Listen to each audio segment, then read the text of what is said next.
ঝিনাইদহ ৪ আসনের সংসদ সদস্য আনোয়ারুল আজিমের খুনের সাথে বাংলাদেশের খুনিরাই জড়িত বলে জানিয়েছেন স্বরাষ্ট্রমন্ত্রী আসাদুজ্জামান খান কামাল।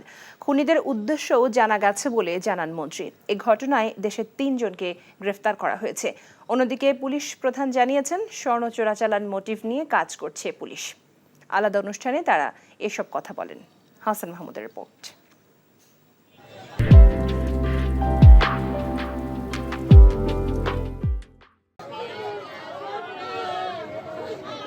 গেল ১১ মে চিকিৎসার উদ্দেশ্যে কলকাতা গিয়ে ১৩ মে থেকে নিখোঁজ হন ঝিনাইদহ ৪ আসনের সংসদ সদস্য আনোয়ারুল আজিম।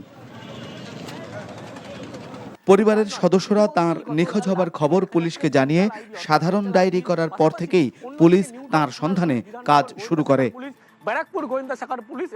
এ নিয়ে স্বরাষ্ট্রমন্ত্রীকে তার রাজধানীর বাসায় সাংবাদিকরা প্রশ্ন করলে তিনি জানান সবকিছু নিয়ে কাজ করছে পুলিশ। বেশ কিছু তথ্য উপাত্ত মিলেছে, যা তদন্তের স্বার্থে এখনই প্রকাশ করা হচ্ছে না।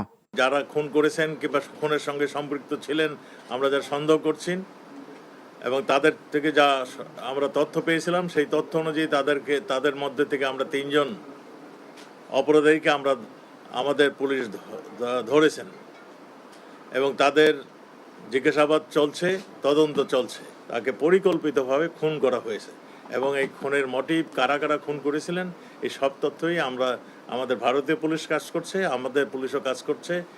যেখানে মানে ইন্টারন্যাশনাল ওয়েতে যতখানি প্রয়োজন সবগুলি আমরা ব্যবস্থা নিচ্ছি।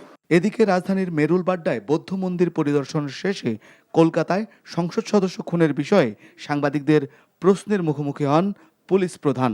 কলকাতা পুলিশ এবং ইন্ডিয়ান পুলিশের সাথে আমরা ঘনিষ্ঠভাবে কাজ করছি এই বিষয়ে। যে খবরটা এসেছে কলকাতা কর্তৃপক্ষ এখনো আমাদেরকে সরকারিভাবে সেটা নিশ্চিত করেনি।